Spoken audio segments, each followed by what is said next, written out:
निश्चय आईएएस में आपका स्वागत है। न्यूज़पेपर एनालिसिस क्लास में आज हम 23 मई 2020 के द हिंदू न्यूज़पेपर के इम्पॉर्टेंट आर्टिकल्स को डिस्कस करेंगे। आइए शुरुआत करते हैं पेज नंबर 1 के एक आर्टिकल से।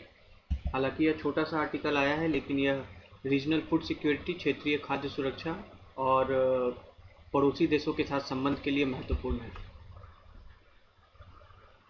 दक्षिण एवं दक्षिण पश्चिम एशिया में अभी के समय काफ़ी मात्रा में टिड्डों के द्वारा आक्रमण देखा जा रहा है। लोकस्ट इन्वेजन, काफ़ी भारी संख्या में पश्चिम की दिशा से टिड्डियों का दल भारत की ओर पाकिस्तान से होता हुआ बढ़ता चला आ रहा है। यह टिड्डी दल फसलों को नुकसान पहुंचाता है और दक्षिण और दक्षिण पश्चिम एशिया के क्षेत्र में खाद्य सुरक्षा को भी चुनौती देता है। भारत ने इस समस्या से निपटने के लिए पाकिस्तान एवं ईरान के साथ एक त्रिपक्षीय भागीदारी का प्रस्ताव रखा था। रेगिस्तानी इलाकों से आता हुआ यह टिड्डियों का दल संपूर्ण एफ्रो एशियन रीजन यानी कि अफ्रीकी एशियाई क्षेत्र की तरफ यह बढ़ता हुआ फैलता हुआ चला आ रहा है। भारत ने दोनों देशों को सुझाव दिया था।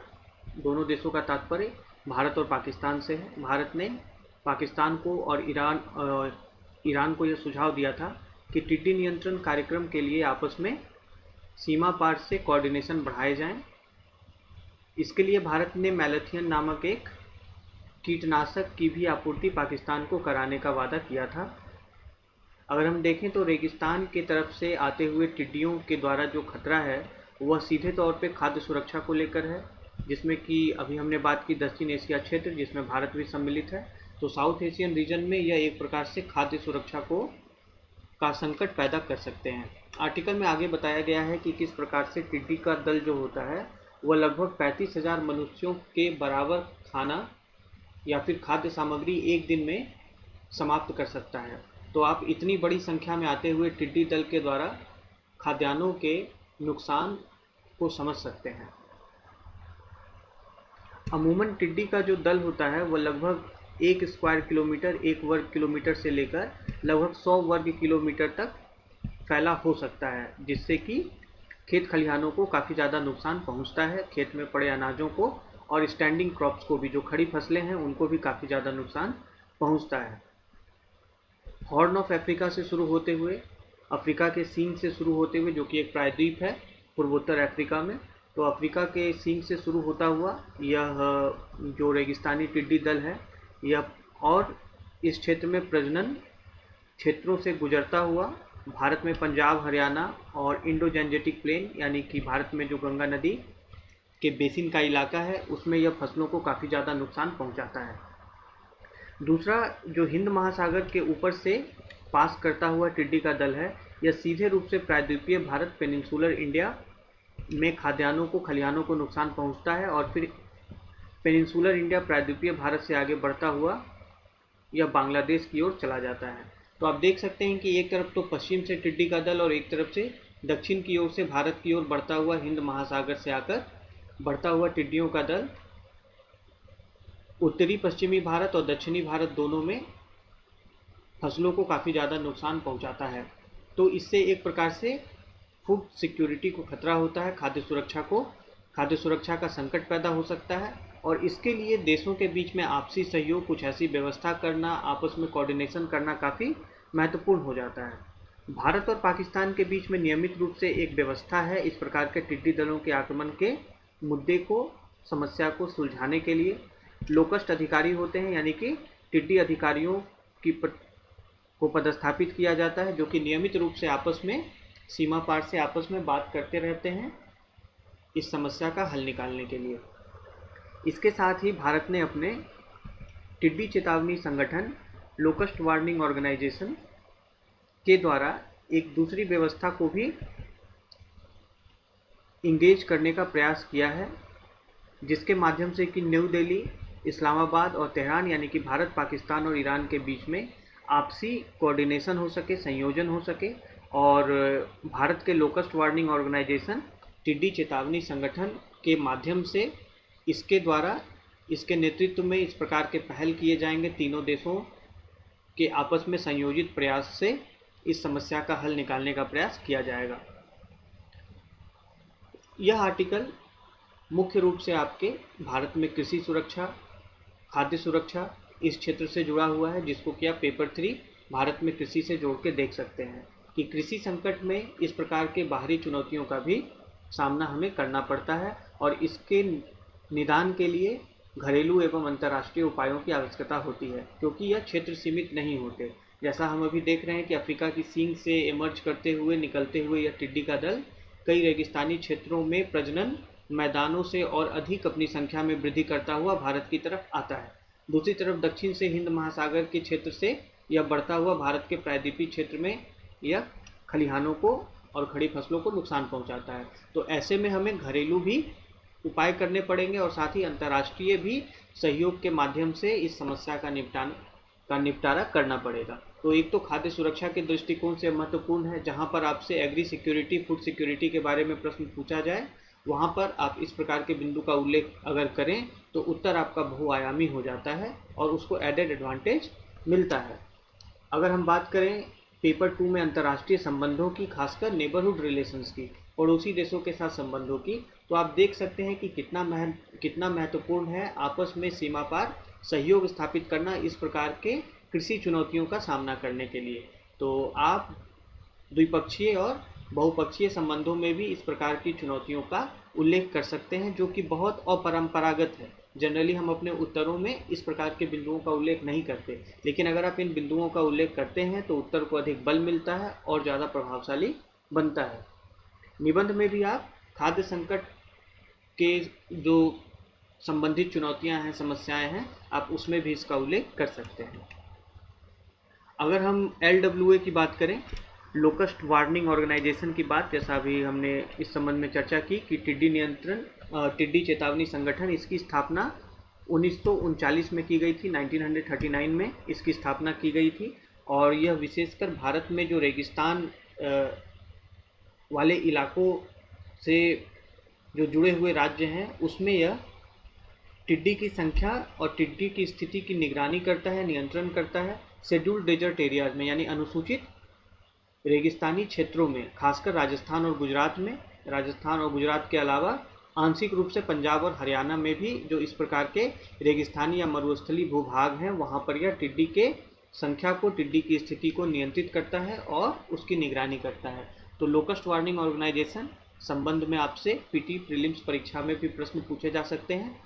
इस तौर से यह आपके मुख्य परीक्षा और प्रारंभिक परीक्षा दोनों के लिए महत्वपूर्ण आर्टिकल है।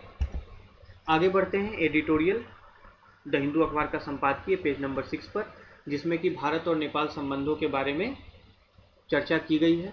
यह ध्यान देने का बात है कि जो संपादकीय आर्टिकल होता है, एडिटोरियल पेज पर न्यूज़पेपर के सिंबल के नीचे लेफ्ट साइड में जो 2 आर्टिकल होते हैं द हिंदू अखबार में, वो संपादकीय होते हैं। संपादकीय का तात्पर्य समाचार पत्र का किसी मुद्दे के ऊपर अपना राय, अपना ओपिनियन संपादकीय के माध्यम से दिया जाता है। और एडिटोरियल के पन्ने पर जो अन्य आर्टिकल होते हैं वह अलग अलग लेखकों के द्वारा, स्वतंत्र लेखकों के द्वारा विभिन्न मुद्दों पर उनकी राय होती है, वह न्यूज़पेपर का अपना राय नहीं होता। तो संपादकीय आर्टिकल और जनरल आर्टिकल्स जो एडिटोरियल पेज पे आते हैं उनमें यह अंतर समझना आवश्यक है। तो यह कोल्ड नेबरहुड जो है यह हिंदू का संपादकीय आर्टिकल है। आइए इसके बारे में चर्चा करते हैं। भारत और नेपाल के बीच में अभी काला पानी भूभाग के ऊपर जो विवाद चल रहा है, तो दोनों के बीच में संबंध जो हैं लगभग एक चरम पर पहुंचते दिखते हैं, जिससे कि भारत और नेपाल के बीच में जो विशेष संबंध है उसको धक्का लगता है, उसको चुनौती मिलती है।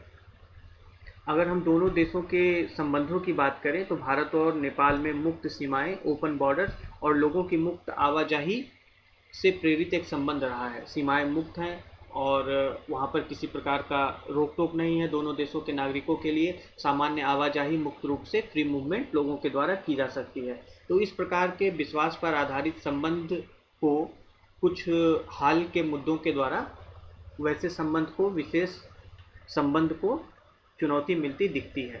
इसका कारण क्या है? तो भारत ने भी हाल में लिपुलेख दर्रे के पास एक मोटरेबल रोड यानी वाहन योग्य सड़क का उद्घाटन भारत के रक्षा मंत्री के द्वारा किया गया, जो कि संपादकीय के अनुसार विवादित कालापानी क्षेत्र के समीप है।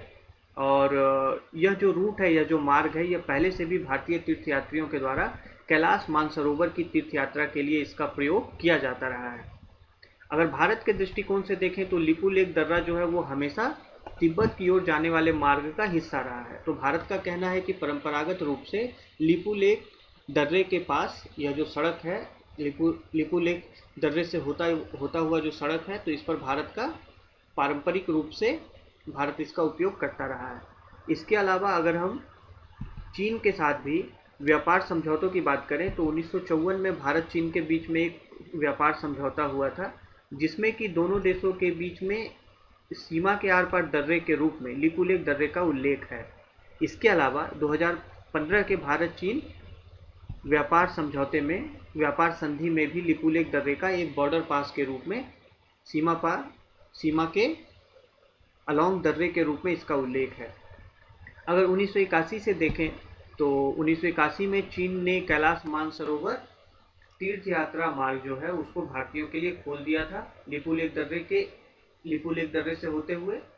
और इस दौरान भी 1981 में कैलाश मानसरोवर तीर्थ यात्रा खुलने के बाद भी भारतीय तीर्थयात्रियों के द्वारा इस मार्ग का उपयोग तिब्बत जाने के लिए किया जाता रहा है। भारत का कहना है कि जो नवनिर्मित सड़क इसके द्वारा बनाई गई है वह उसी मार्ग रेखा का पालन करती है। यह कोई नए क्षेत्र में बनाया गया सड़क नहीं है। भारत सरकार का कहना है कि उसी पुराने परंपरागत मार्ग को मोटरेबल यानी वाहन योग्य बना दिया है भारत सरकार ने, जो कि पहले तीर्थयात्रियों के द्वारा पैदल चढ़ाई कर जिस मार्ग को पूरा किया जाता था। नेपाल की प्रतिक्रिया की अगर बात करें तो नेपाल ने एक नए राजनीतिक नक्शे का, मानचित्र का नया पॉलिटिकल मैप नेपाल ने जारी किया है, जिसमें कि न केवल लिपुलेख बल्कि कुछ ऐसे भी भूभाग जो कि इंडियन टेरिटरी का हिस्सा है, जो भारतीय भू क्षेत्र के अंतर्गत आने वाले क्षेत्र हैं, उसके ऊपर भी अपना दावा दर्शाया है। उसने ट्रीटी ऑफ सुगौली यानी सुगौली संधि 1816 का हवाला देते हुए यह एक नया राजनीतिक मानचित्र जारी किया है। भारत ने नेपाल के इस कदम को, यानी कि अपने तरफ से एक राजनीतिक मानचित्र जारी करने के नेपाल के पहल को कृत्रिम, एकपक्षीय और अस्वीकार्य घोषित किया है। भारत ने नेपाल के इस मूव को रिजेक्ट कर दिया है। अगर हम सीमा विवाद की बात करें तो ऐसे देश जो कि पड़ोसी हैं, आपस में साझा इतिहास और सीमाएं साझा करते हैं, तो उनके बीच में बॉर्डर डिस्प्यूट जो है वह सामान्य सी बात होती है। और अगर भारत नेपाल सीमा विवाद को सुलझाने संबंधी प्रयासों की बात करें तो 2014 में दोनों देशों के प्रधानमंत्रियों के द्वारा दोनों देशों के विदेश मंत्रियों को यह टास्क दिया गया था, यह कार्य दिया गया था कि आप आपस में इस मुद्दे के ऊपर चर्चा करें और इसके समाधान के उपाय देखें। परंतु दोनों देश के विदेश सचिवों के द्वारा अभी तक भी कोई भी परस्पर स्वीकार्य रूप से मिलने की तिथि की जो है घोषणा नहीं की गई है, यानी अब तक एक दोनों तरफ से मीटिंग का भी डेट जो है वो फाइनल नहीं किया गया है। संपादकीय का कहना है कि भारत को यह मानना होगा कि उसने इस मामले को अनावश्यक रूप से खींचा है, समय के साथ टाला है।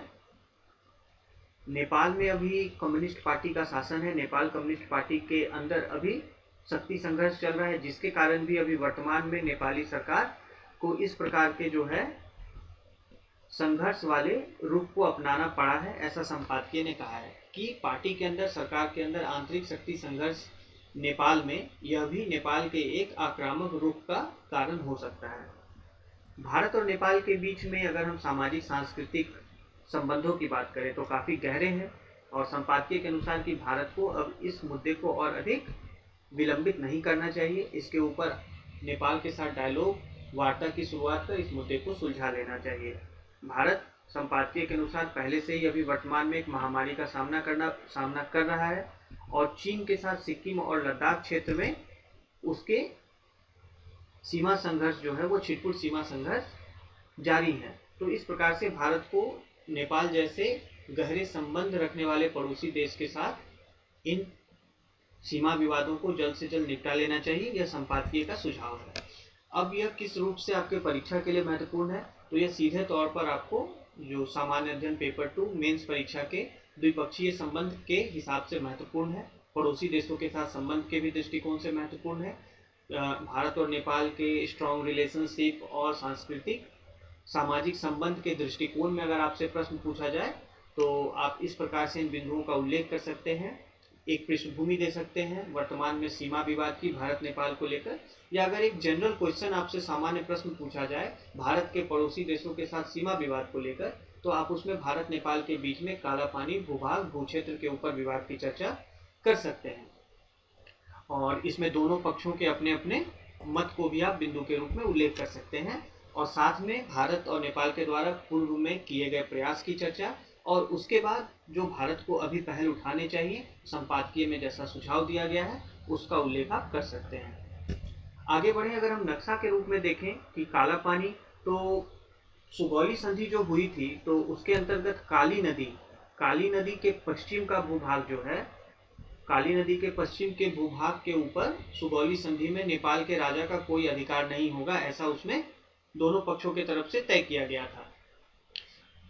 अब आप यहाँ पर देख रहे हैं कि यह काला पानी जो है यह काली नदी के पश्चिम में पड़ता है, और लिपुलेख दर्रा आपको यह रहा।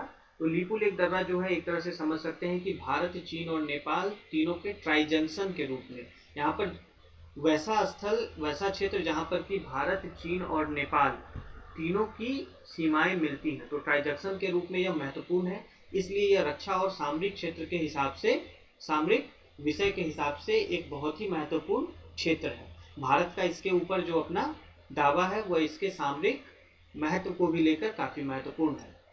अब देखें कि काली नदी के पश्चिम का भूभाग जो है वो नेपाल का भूभाग नहीं माना गया था। सुगौली संधि में कहा गया था कि वहां के राजा को इसके ऊपर कोई अधिकार काली नदी के पश्चिम के क्षेत्र के ऊपर नहीं होगा।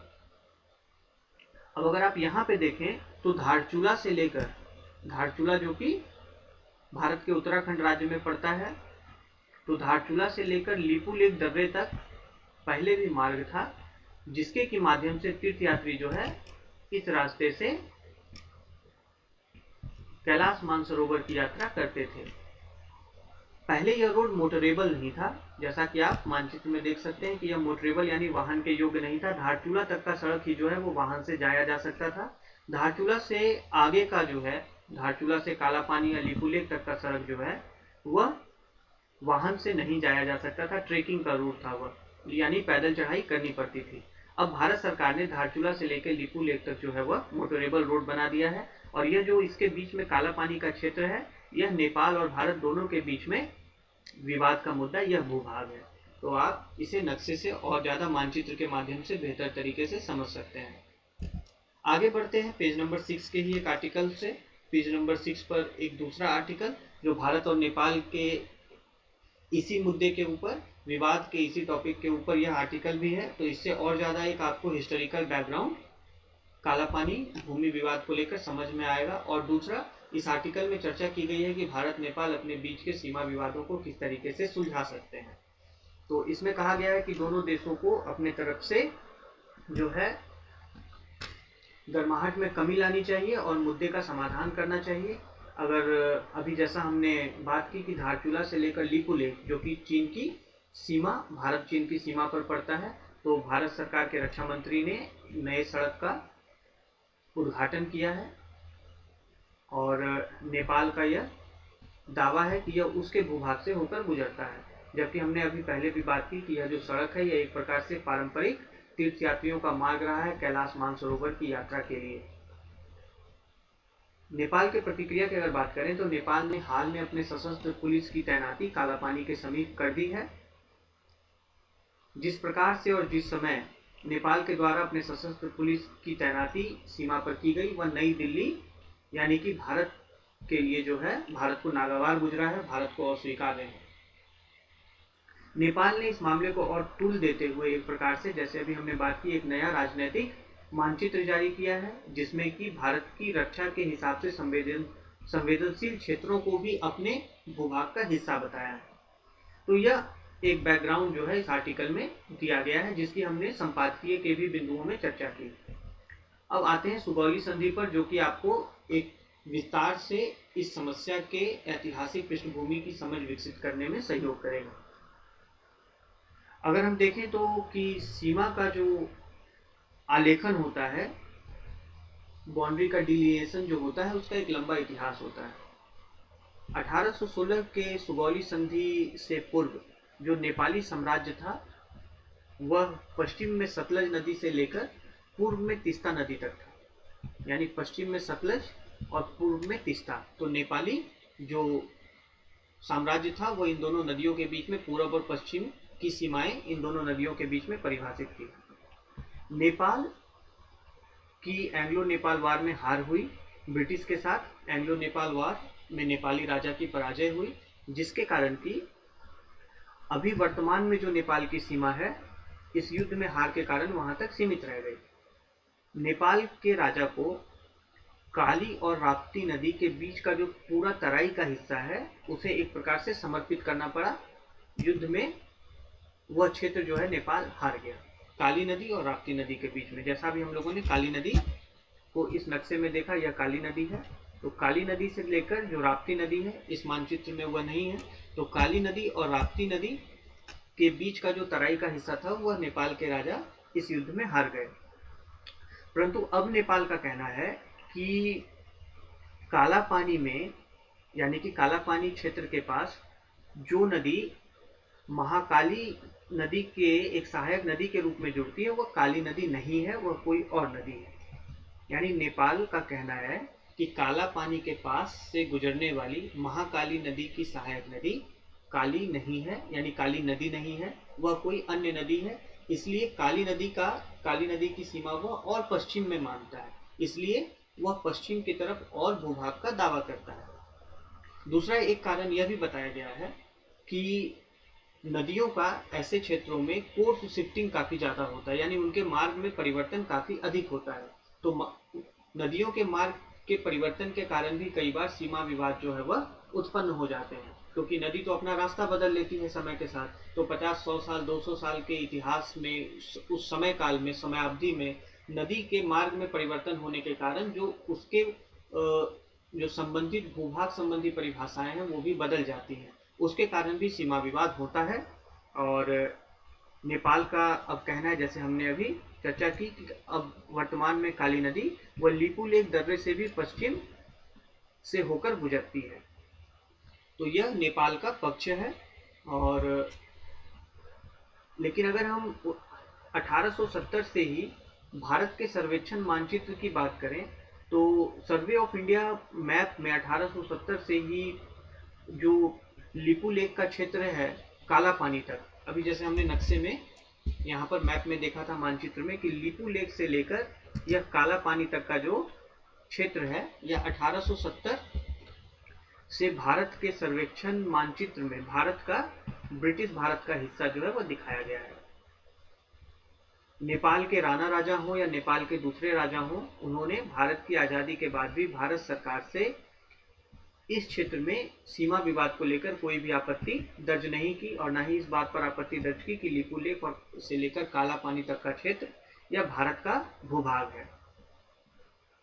भारत ने अपनी सीमाएं जो हैं एक प्रकार से ब्रिटिश इंडिया से इनहेरिट की, यानी ब्रिटिश यहाँ पर जो पड़ोसी देशों के साथ सीमाओं का आलेखन करके गए, सीमाओं का वर्णन करके गए, तो भारत ने उन्हीं सीमाओं को इनहेरिट किया।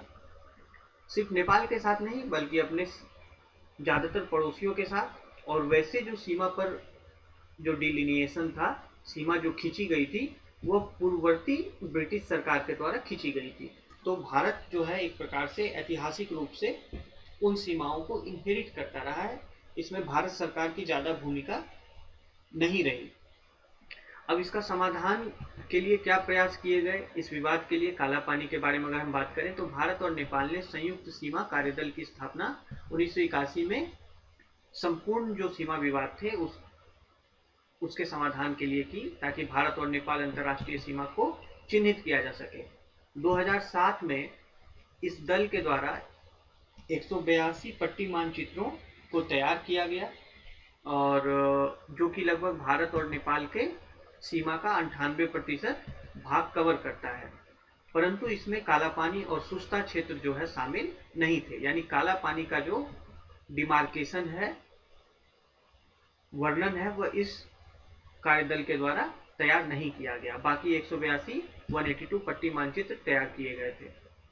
अब एक बार तो यह स्ट्रिप मैप जो है तैयार हो गए, उसका अगला कदम क्या है कि कि दोनों देशों के द्वारा, जैसा इस आर्टिकल में बताया गया है कि दोनों देशों के द्वारा अब इन मानचित्रों को स्वीकृति मिल जानी चाहिए।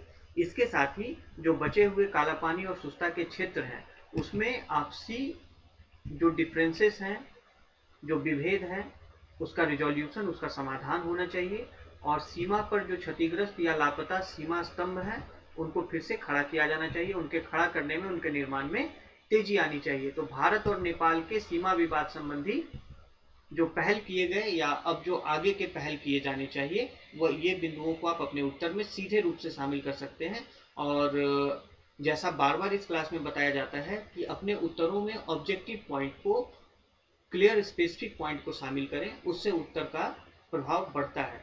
जनरल पॉइंट शामिल करने से कहीं अधिक बेहतर है कि आप स्पेसिफिक पॉइंट इस तरीके का शामिल करें। तो कैसे? तो जो स्ट्रिप मानचित्र है दोनों देशों के द्वारा उसको अप्रूव किया जाना चाहिए।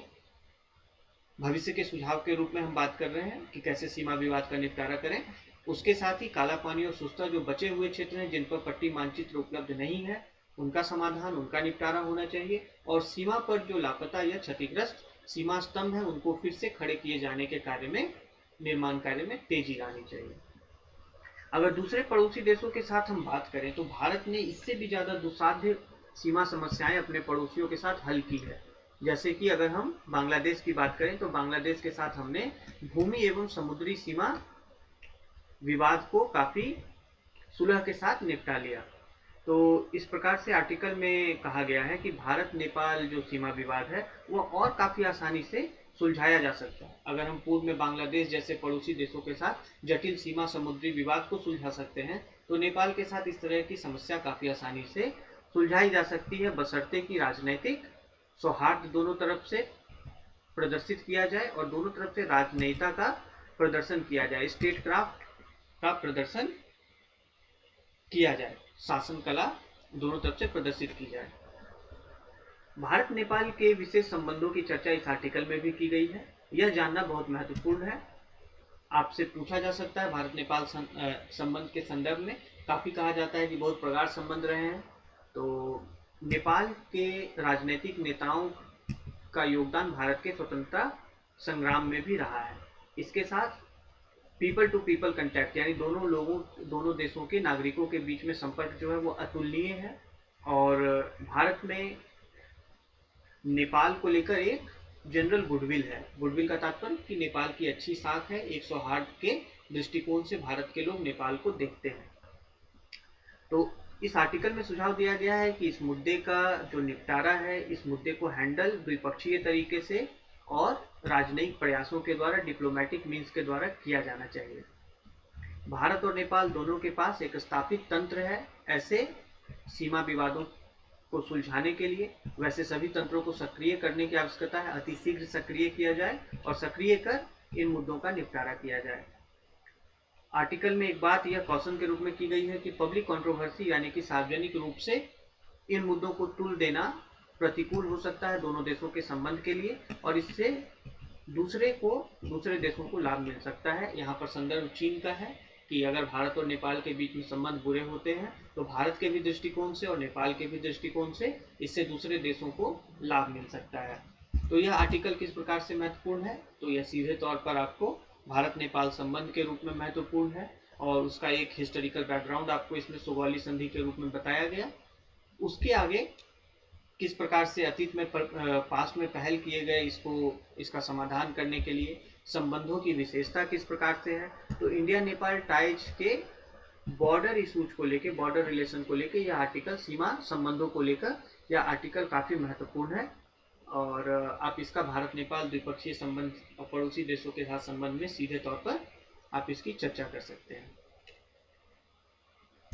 आगे बढ़ते हैं पेज नंबर 6 पर। ही एक महत्वपूर्ण आर्टिकल डिजिटल करेंसी को लेकर है, डिजिटल मुद्रा। ऐसे तो यह आर्टिकल देख के लगता है कि यह चीन से जुड़ा हुआ है और चीन के सेंट्रल बैंक के द्वारा, पीपल बैंक ऑफ चाइना के द्वारा डिजिटल करेंसी को प्रमोट किए जाने के एक पायलट प्रोजेक्ट की विस्तार से चर्चा है। परंतु इस आर्टिकल में आपको इन जनरल क्रिप्टो करेंसी के लाभ एवं क्रिप्टो करेंसी को लेकर चिंताएं, आशंकाएं के संबंधित बिंदु भी हैं जिसका आप एक सामान्य कंटेक्स्ट में, परिदृश्य में जिसकी चर्चा आप कर सकते हैं। और चीन के डिजिटल करेंसी को प्रमोट करने के पीछे क्या क्या कारण है उसको भी समझने के संदर्भ में आप इस आर्टिकल को देख सकते हैं। चीन के केंद्रीय bank People's Bank of China के द्वारा एक पायलट प्रोजेक्ट का विस्तार किया गया है अपनी डिजिटल मुद्रा को शुरू करने के लिए। Central bank digital currency CBDC यानी कि राष्ट्रों के सेंट्रल बैंक के द्वारा जारी की गई डिजिटल मुद्रा को सेंट्रल बैंक डिजिटल करेंसी कहते हैं। तो पीपल्स बैंक ऑफ चाइना ने इस प्रकार के एक डिजिटल करेंसी की शुरुआत करने के लिए एक पायलट प्रोजेक्ट जो चल रहा था उसको और ज़्यादा एक्सटेंड किया है, उसका विस्तार किया है। अगर हम ऐतिहासिक रूप से देखें तो मुद्रा विनियमित करने वाली एजेंसियों में, अथॉरिटीज में, मॉनेटरी अथॉरिटीज जो कि मुद्रा संबंधी विनियमन करते हैं, तो वैसे अथॉरिटीज में हमेशा से क्रिप्टो करेंसी को लेकर यानी डिजिटल मुद्रा को लेकर हमेशा एक संशयात्मक या संदेहवादी अप्रोच रहा है, दृष्टिकोण रहा है। इसके क्या कारण है? यह देखिए, आपसे प्रश्न में कहीं सीधा पूछा जा सकता है कि क्रिप्टो करेंसीज को लेकर सेंट्रल बैंक्स में यानी केंद्रीय बैंकों में या फिर मॉनेटरी अथॉरिटीज के संशय या संदेह का कारण क्या क्या है। तो यह 4 बिंदु आपको यहाँ पर सीधे रूप से इस आर्टिकल में मिलते हैं कि सबसे पहले तो कि वैसे क्रिप्टो करेंसीज के मूल्य में काफ़ी ज़्यादा फ्लक्चुएशन होता है और स्थिरता रहती है।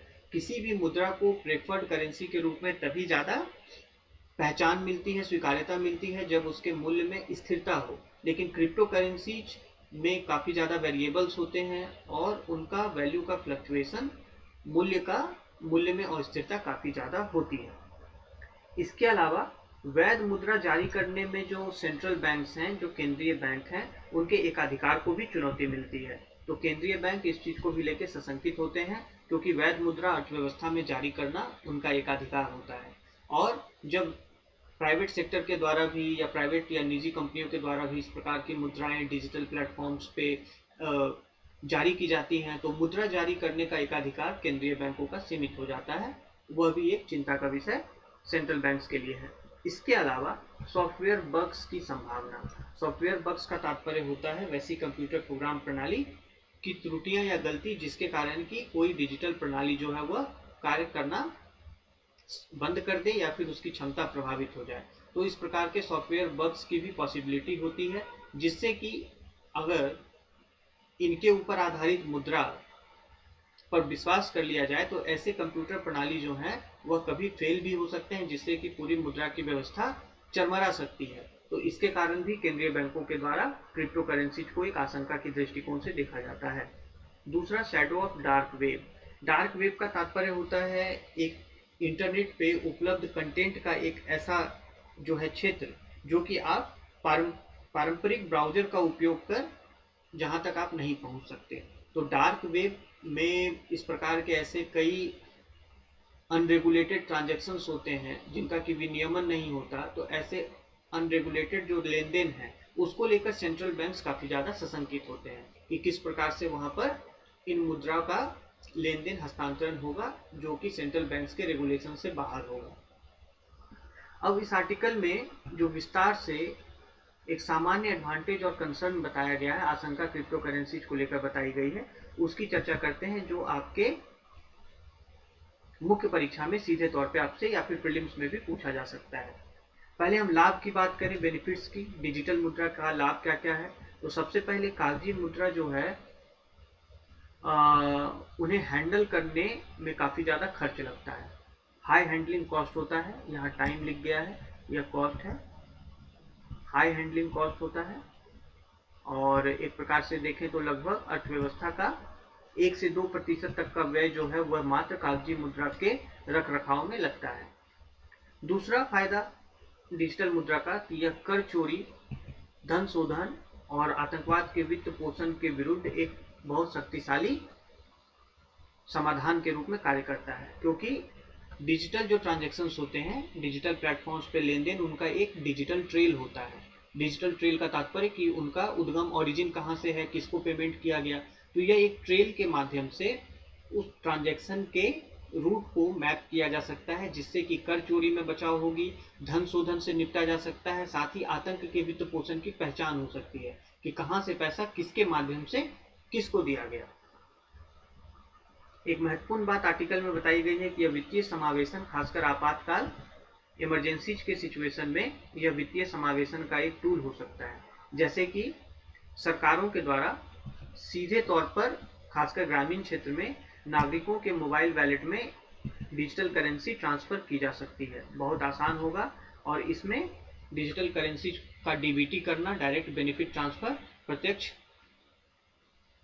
नकदी हस्तांतरण के माध्यम से, प्रत्यक्ष लाभ हस्तांतरण के माध्यम से नागरिकों के मोबाइल वॉलेट में जमा किया जा सकेगा। तो यह एक वित्तीय समावेशन के भी टूल के रूप में महत्वपूर्ण है।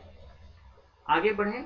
CBDC, central banks digital currency, एक प्रकार से केंद्रीय बैंकों को नागरिकों के स्तर पर जो उनके खरीद का पैटर्न है उसके बारे में भी एक स्पष्ट दृष्टि देता है कि नागरिक किस प्रकार से खरीद कर रहे हैं, उपभोग कर रहे हैं, कंजम्पशन का पैटर्न क्या है, तो उस भी संदर्भ में यह महत्वपूर्ण है। पांचवा जो इसमें लाभ बताया गया है, दीर्घावधि में अगर हम देखें तो सीमा पार भुगतान को और त्वरित और बाधा रहित बनाने में सेंट्रल बैंक डिजिटल करेंसी यानी केंद्रीय बैंकों के द्वारा जारी की गई डिजिटल मुद्रा का बहुत लाभ हम ले सकते हैं। अगर हम कंसर्न्स की बात करें, क्या क्या आशंकाएं हैं, तो इसमें सबसे पहले एक सर्विलांस स्टेट, एक निगरानी राज्य की बात की गई है। सर्विलांस स्टेट का तात्पर्य होता है जहां सरकार, सरकारी एजेंसियों के द्वारा नागरिकों के हर गतिविधियों के ऊपर नजर रखी जाती है। तो अभी के समय में जैसा देखा जा रहा है कि टेक्नोलॉजी के फ्लड के कारण, काफ़ी ज़्यादा बाढ़ के कारण एक सर्विलांस स्टेट स्थापित होता और बढ़ता दिखता है, जिसके कारण कि नागरिकों की निजता और उनके अनामिकता में यानी एनोनिमिटी में कमी आती है। सबसे पहला तो कंसर्न जो है वो नागरिकों की निजता को लेकर है, उनके अनामिकता को लेकर है। दूसरा कि केंद्रीय बैंकों द्वारा जारी डिजिटल करेंसीज का दुरुपयोग सरकारों के द्वारा नागरिकों के हर आर्थिक गतिविधि को ट्रैक करने में हो सकता है, उसकी जासूसी करने में सरकारों के द्वारा इसका दुरुपयोग किया जा सकता है। जैसा हम देखते हैं कि फेस रिकॉग्निशन टेक्निक्स का, टेक्नोलॉजी का इस्तेमाल, ऐसा आरोप लगाया जाता है कुछ सरकारों पर कि वो अपने नागरिकों के फिजिकल मूवमेंट्स को ट्रैक करने के लिए करते हैं। तो यह इसमें कंसर्न जो है वो जाहिर किए गए हैं। इन कंसर्न को, इन आशंकाओं के समाधान के लिए आर्टिकल में इनडायरेक्टली एक 2 टियर सीबीडीसी मॉडल को एडवोकेट किया गया है। 2 टियर यानी द्विस्तरीय सीबीडीसी मॉडल, जिसमें कि केंद्रीय बैंक जो है वह सीधा जनरल पब्लिक तक इंटरफेस ना होके, संपर्क ना होके, वित्तीय जो और दूसरे इंटरमीडियरीज हैं, जो मध्यस्थ हैं, जो दूसरी वित्तीय कंपनियां हैं, उसके साथ पहले इंटरफेस करेंगे, और जो वित्तीय कंपनियां हैं उनका इंटरफेस जो है वो जनरल पब्लिक, आम जनता तक होगा। तो सेंट्रल बैंक का, केंद्रीय बैंकों का सीधा जो संपर्क है वह आम जनता के साथ ना होकर एक वित्तीय मध्यस्थ, वित्तीय घटक के माध्यम से होगा। तो इससे फायदा यह होगा कि जो वर्तमान में एग्जिस्टिंग वित्तीय प्रणालियां हैं उनकी जो शक्ति है वो सुरक्षित रहेगी और उनका जो प्रभाव है और अधिक अर्थव्यवस्था में बढ़ेगा। तो यह इसमें एक सुझाव के रूप में, जब आप उत्तर में लिखें कि क्या सीबीडीसी यानी कि डिजिटल करेंसी केंद्रीय बैंकों के द्वारा जो जारी की जाती है उसको जारी करते समय हम कैसे सिटीजन की निजता को, उनके एनोनिमिटी को, अनामिकता को प्रिजर्व कर सकते हैं, तो इस बिंदु का आप वहाँ पे इस सुझाव का उल्लेख कर सकते हैं कि 2 टियर व्यवस्था उसमें बना दी जाए, द्विस्तरीय व्यवस्था बना दी जाए। आगे बढ़ते हैं कि चीन के इस कदम से, इस पहल से क्या संकेत मिलते हैं। सबसे पहले तो यह कि एक वैश्विक आरक्षित मुद्रा के रूप में अभी विश्व में जो है यूएस डॉलर का वर्चस्व है। वैश्विक आरक्षित मुद्रा का तात्पर्य होता है वैसी मुद्रा जो कि राष्ट्र और राष्ट्र के केंद्रीय बैंक, वित्तीय संस्थान अपने मुद्रा के भंडार के रूप में जिस मुद्रा को ज़्यादातर भाग में रखते हैं, ज़्यादातर मात्रा में रखते हैं, वैसी मुद्रा को वैश्विक रिजर्व करेंसी कहते हैं, जिसमें कि बाधा रहित रूप से, बहुत ही सुगमता से अंतर्राष्ट्रीय स्तर पर निवेश, हस्तांतरण, लेन देन किया जा सकता हो। तो ग्लोबल रिजर्व करेंसी के रूप में भी यूएस डॉलर सबसे ज़्यादा प्रचलित है। चीन अपने इस पहल के कदम के माध्यम से अमेरिका के उस एकाधिकार को, वर्चस्व को चुनौती देना चाहता है, आर्टिकल में यह बताया गया है। दूसरा बिंदु यह कि अमेरिका के जो बड़े बड़े जो है तकनीकी क्षेत्र की कंपनियां हैं, जैसे कि फेसबुक, तो फेसबुक के द्वारा लिब्रा नामक एक क्रिप्टो करेंसी को जारी करने की योजना बनाई गई थी। फेसबुक के लगभग 2 अरब जो है यूजर्स हैं और अपने 2 अरब से अधिक यूजर्स जो कि विश्व भर में हैं, तो इनके लिए फेसबुक ने एक लिब्रा नामक क्रिप्टो करेंसी को शुरू करने का फैसला किया था। तो चीन का यह जो पहल है अपना सीबीडीसी जारी करने का, यह अमेरिका के और विश्व के अन्य निजी कंपनियों के द्वारा भी निजी कंपनियों के द्वारा क्रिप्टो करेंसी जारी किए जाने के को लेकर भी एक काउंटर के रूप में देखा जा रहा है। दूसरा कि चीन के अंदर खुद ही ऐसे फिनटेक कंपनियां, फाइनेंशियल टेक्नोलॉजी सेक्टर की कंपनियां हैं जो कि एक तरीके से काफ़ी बड़ी हैं। अलीपे की बात करें या वीचैट पे की बात करें तो अलीपे और वीचैट पे का चीन के घरेलू डिजिटल भुगतान प्रणाली में एक प्रकार से द्वैधिकार है। द्वैधिकार इस प्रकार का है कि लगभग 90% जो डोमेस्टिक डिजिटल पेमेंट्स हैं, घरेलू डिजिटल भुगतान हैं, वह अलीपे और वीचैट पे कंपनियों के द्वारा चीन में नियंत्रित किए जाते हैं। तो इन कंपनियों के ऊपर भी नियंत्रण करने के लिए, इनके आकार को कम करने के लिए चीन अपना खुद का CBDC, central bank digital currency जारी करना चाहता है। यह इस आर्टिकल में बताया गया है। तो निष्कर्ष के रूप में यह कहा गया है लेख में कि चीन के इस पहल से दूसरे देशों को भी चुनौती मिल सकती है और वह अपना जो है अपना डिजिटल करेंसी, अपने अपने केंद्रीय बैंकों के द्वारा जारी की गई डिजिटल करेंसी को शुरू कर सकते हैं और इससे मुद्रा के एक नए भविष्य को आकार मिल सकता है। हम मुद्रा के एक नए भविष्य की ओर बढ़ते दिखते हैं। तो आर्टिकल आपके यह काफ़ी हिसाब से महत्वपूर्ण है। सबसे पहले तो अर्थव्यवस्था के क्षेत्र में मुद्रा के एक विकल्प के रूप में डिजिटल करेंसी की जब हम बात करें तो इसमें ऐतिहासिक रूप से केंद्रीय बैंक थोड़े से संदेहवादी होते हैं, संशयात्मक होते हैं, इन्हें जारी करने के पक्ष में नहीं होते। तो उसके लिए जो कारण है वह इन बिंदुओं से आप सीधे रूप में अर्थव्यवस्था के मुद्दों के ऊपर इसे शामिल कर सकते हैं। यह आपके साइंस टेक से भी जुड़ा हुआ मुद्दा है क्योंकि डिजिटल करेंसी कंप्लीटली नए तकनीकी प्लेटफॉर्म के ऊपर आधारित होता है। विस्तार से इसमें एडवांटेजेज एंड कंसर्न्स की चर्चा की गई है, लाभ एवं आशंकाएं की। तो एडवांटेजेज एंड कंसर्न आप इसमें जहां पर भी उत्तर में पूछे जाएं, क्रिटिकली एनालाइज, समालोचनात्मक परीक्षण या विश्लेषण संबंधी प्रश्नों में कि सेंट्रल बैंक के द्वारा जारी की गई डिजिटल करेंसीज के संदर्भ में हानि और जो लाभ है उसकी चर्चा करें तो वहां पर आप बिंदुओं का उल्लेख कर सकते हैं। दूसरी बात इसमें की गई है सिटीजन्स प्राइवेसी की और एनोनिमिटी की। तो यह नागरिक अधिकारों के रूप में महत्वपूर्ण है जो कि सामान्य अध्ययन पेपर 2 में आप इसे एग्जाम्पल के रूप में प्रयोग कर सकते हैं। या फिर अर्थव्यवस्था के ही क्षेत्र में जहां पर आप इंटेलेक्चुअल प्रॉपर्टी राइट्स की बात करते हैं, आप प्राइवेसी की बात करते हैं, तो वहां पर इसका आप उपयोग कर सकते हैं। चीन की नीति की बात करें तो भारतीय आपके सामान्य अध्ययन पेपर 2 में दूसरे देशों की नीति का भारत के ऊपर प्रभाव, वो भी एक बिंदु है। वहां पर से आप इसको समझ सकते हैं या एक सामान्य अर्थव्यवस्था के दृष्टिकोण से समझ सकते हैं कि चीन का यह जो पहल है, कदम है, इसका क्या प्रभाव वैश्विक रूप से पड़ सकता है या फिर चीन के इस पहल का क्या क्या मोटिवेशन हो सकता है, कारण हो सकता है। तो यह आर्टिकल आपके इस हिसाब से मेंस के पेपर 2 और 3, सामान्य अध्ययन पेपर 2, 3 दोनों के लिए महत्वपूर्ण आर्टिकल है। आगे बढ़ते हैं।